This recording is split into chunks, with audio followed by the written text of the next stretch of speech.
You are laughing at me, Miss Lane. Teasing only. In truth, I don't believe any clock anywhere will ever have a finer inauguration. We await one final component. When it arrives, I would be glad if it could be delivered to Mr. Bloom as a matter of urgency. Of course. And Miss Lane, do not forget your own invitation. Mr. Dowland, I would not want you to think I'm unappreciative of the honour you have shown me in asking me to cut the ribbon. But you are going to refuse it? It is too public a moment.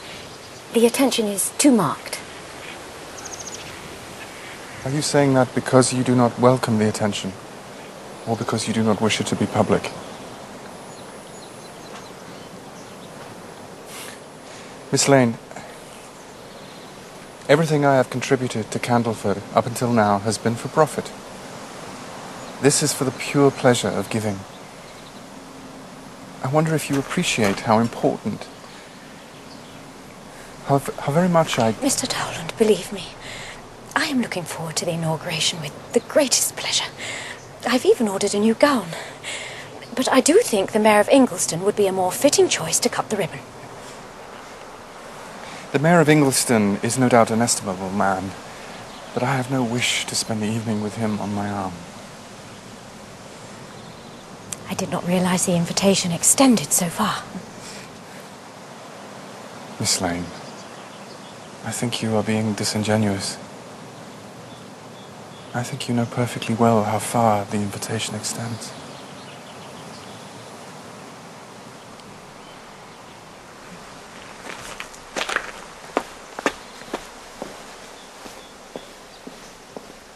The clock part, I take it. I'm sure it will be here tomorrow. I have come on a matter of far greater urgency. Greater urgency? Yes. Miss Lane, perhaps you do not understand. Until I receive the part, the clock cannot be finished. The urgency, believe me, is great enough. Mr. Dowland, perhaps it is you who do not understand. Robert Timmins' tools have been stolen and sold. I am sorry to hear it. Without them, he has neither the means to practice his trade nor support his family. Indeed. I am very sorry to hear it. But I fail to see what this has to do with the clock. Mr. Dowland, the world does not begin and end with your clock. I understand it is a great thing to you, but surely you can see how trivial it is compared with the matter in hand. We are speaking of a man's pride and self-respect.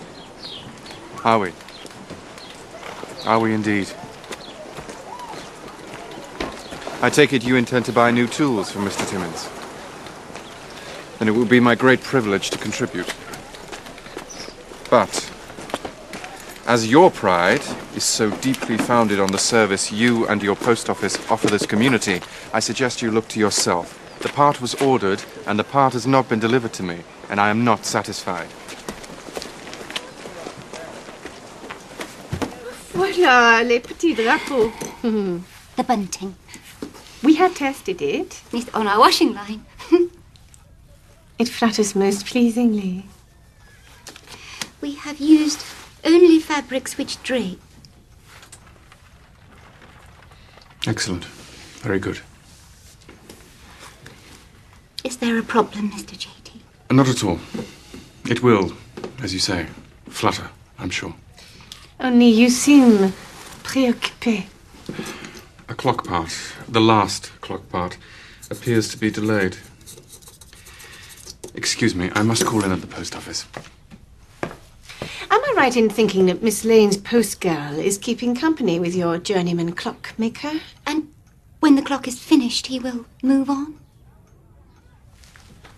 Yes, and? Like mother, like daughter. The part is not delayed, Mr. Dowland. It is sabotaged.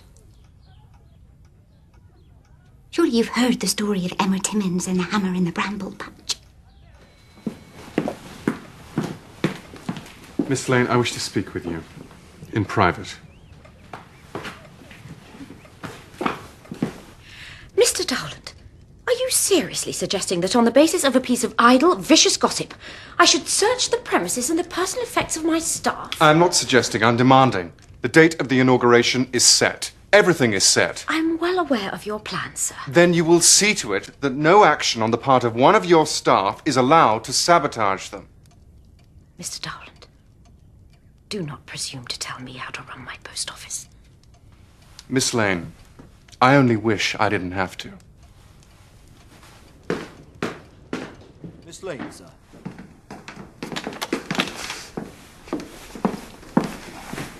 Your clock part, Mr. Dowland. And I offer you my apologies.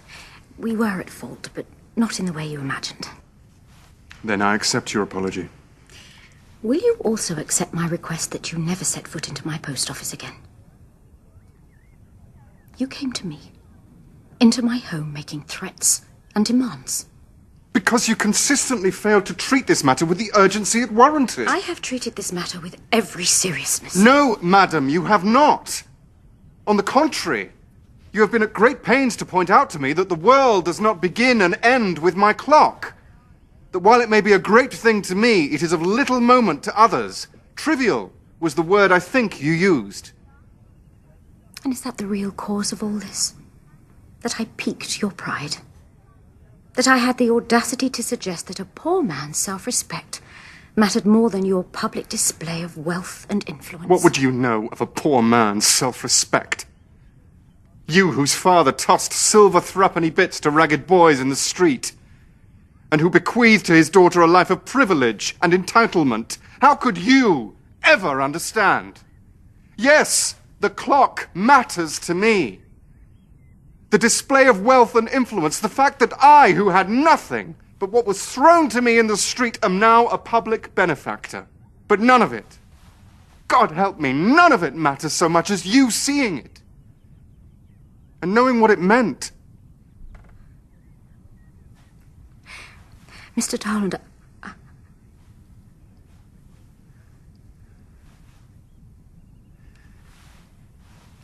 When I'm in your presence, it is all too easy to think myself still the ragged boy.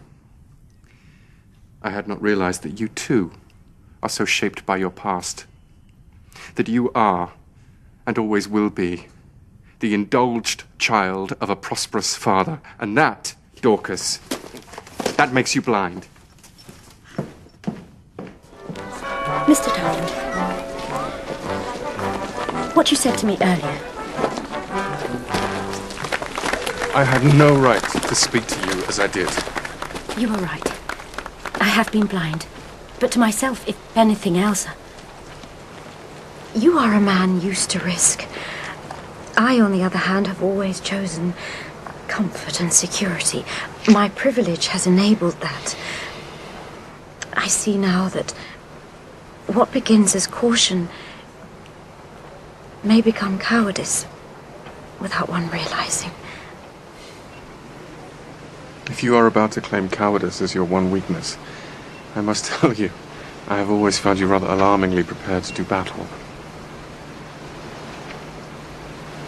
Perhaps that's just with me. Perhaps that is because in crossing swords with you, I have never really risked losing what matters. Or revealing what that might be. Even to myself. And what is it that matters to you, Miss Lane?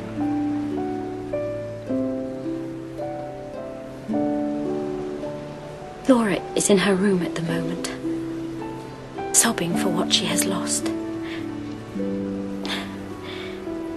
It makes me see that there are things I would also find it very hard to lose. Your friendship, your good opinion, your company.